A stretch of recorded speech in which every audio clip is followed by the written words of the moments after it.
Assalamualaikum warahmatullahi wabarakatuh. Innal hamdalillah nahmaduhu wa nasta'inuhu wa nastaghfiruh wa na'udzu billahi min syururi anfusina wa min sayyiati a'malina may yahdihillahu fala mudhillalah wa may yudhlil fala hadiyalah. Pertama-tama marilah kita panjatkan puji serta syukur atas kehadirat Allah SWT yang telah memberikan kita nikmat iman, nikmat Islam. Salawat serta salam tak lupa kita sudah limpahkan kepada Habibana Nabiyana Muhammad SAW yang telah membimbing kita dari zaman jahiliyah sampai zaman sekarang. Di sini saya akan mempresentasikan tugas ekonomi, sejarah, geografi, dan sosiologi. Jadi temanya adalah perkembangan ekonomi, perubahan sosial, dan perkembangan wilayah geografis pada masa periode Presiden Soekarno. Oke guys, pertama-tama sebelum kita ke intinya, mari kita ketahui dulu biografi dari Presiden pertama Soekarno.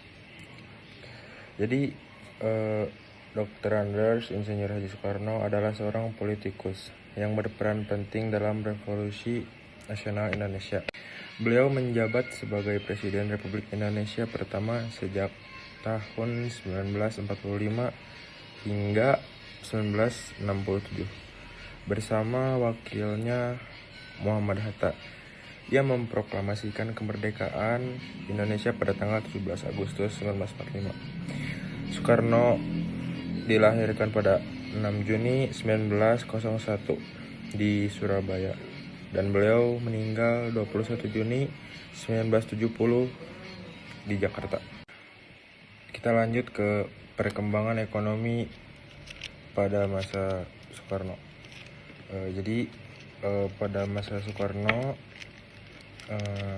kondisi perekonomian Indonesia sangatlah tidak stabil, guys.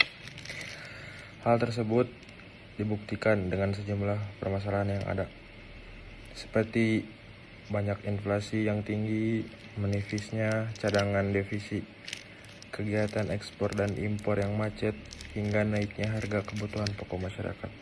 Jadi pada saat Soekarno disebutnya tidak stabil.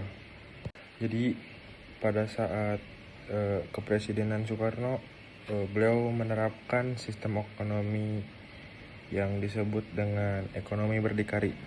Indonesia merupakan negara yang memiliki kekayaan alam yang melimpah, yang menurut Soekarno bisa dibangun ekonomi berdikari, berdiri di atas kaki sendiri. Oke, kita lanjut ke perkembangan wilayah geografis pada masa zaman Soekarno. Ada beberapa cara Soekarno untuk memperkembangkan wilayah. Di antaranya mendirikan PNI, tergabung dalam 4 serangkai, penggagas Pancasila, membentuk PPKI, membacakan naskah proklamasi, dan diculik ke Rengas Dengklok. Kita lanjut ke perubahan sosial pada zaman Soekarno. Demokrasi terpimpin mengalami berbagai perubahan, baik positif maupun negatif, ditandai dengan peningkatan pembangunan di berbagai bidang, seperti contohnya infrastruktur, terus pendidikan dan kesehatan.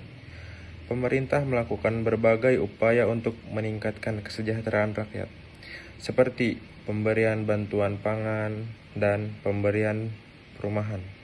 Namun, pada sisi negatif, masa ini juga ditandai dengan berbagai penyimpangan terhadap demokrasi. Contohnya seperti pemusatan kekuasaan di tangan Presiden Soekarno. Yang kedua, intervensi pemerintah dalam berbagai bidang kehidupan. Dan yang ketiga, perkembangannya komunisme. Jadi sebagai presiden kedepannya lebih penting untuk memprioritaskan kesatuan dan keadilan sosial, mendukung pembangunan berkelanjutan, memperkuat sistem pendidikan dan kesehatan, serta mempromosikan perdamaian dan kerjasama internasional untuk bersama. Sekian dari saya.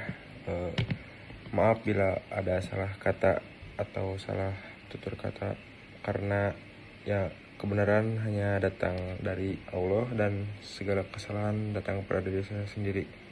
Wabillahi taufiq wal hidayah. Assalamualaikum warahmatullahi wabarakatuh.